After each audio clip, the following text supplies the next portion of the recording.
माँ दुर्गा जी की 9वीं शक्ति का नाम सिद्धिदात्री है।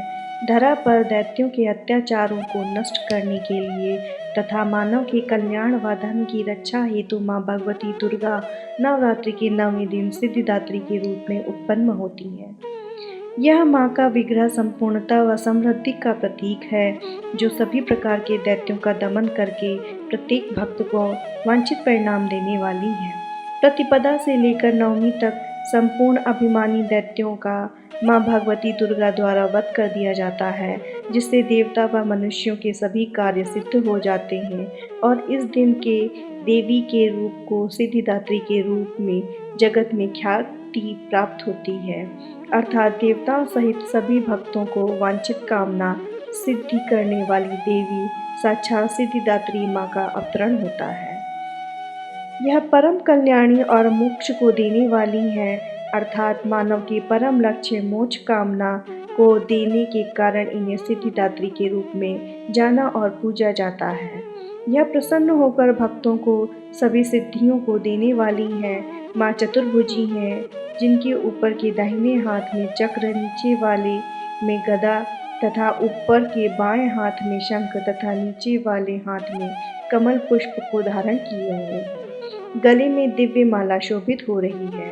ये कमलासन पर विराजित हो रही हैं तथा अपनी सवारी के रूप में परमवीर सिंह को स्वीकार किया है। भक्तों को अभीष्ट फल देने वाली और उनके कष्ट, रोग, शोक, भय को समाप्त करके सर्वविधि कल्याण करने वाली है।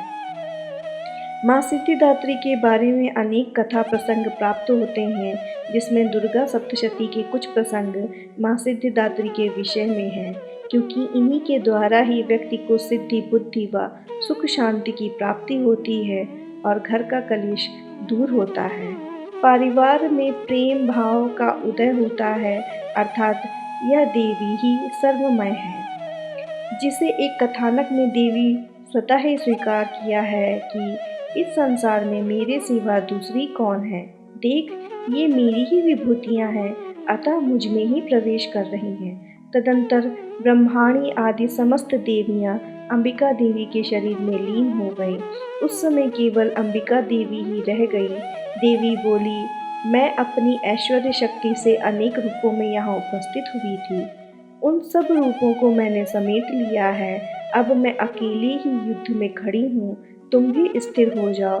तदंतर देवी और शुंभ दोनों में सब देवताओं और दानवों के देखते देखते भयंकर युद्ध छिड़ गया। तब समस्त दैत्यों के राजा शुंभ को अपनी ओर आता देख देवी ने त्रिशूल से उसकी छाती छेदकर उसे पृथ्वी पर गिरा दिया।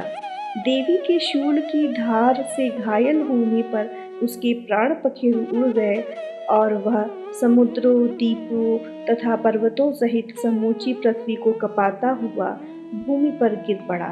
तदंतर उस दुरात्मा के मारे जाने पर संपूर्ण जगत प्रसन्न एवं पूर्ण स्वस्थ हो गया तथा आकाश स्वच्छ दिखाई देने लगा।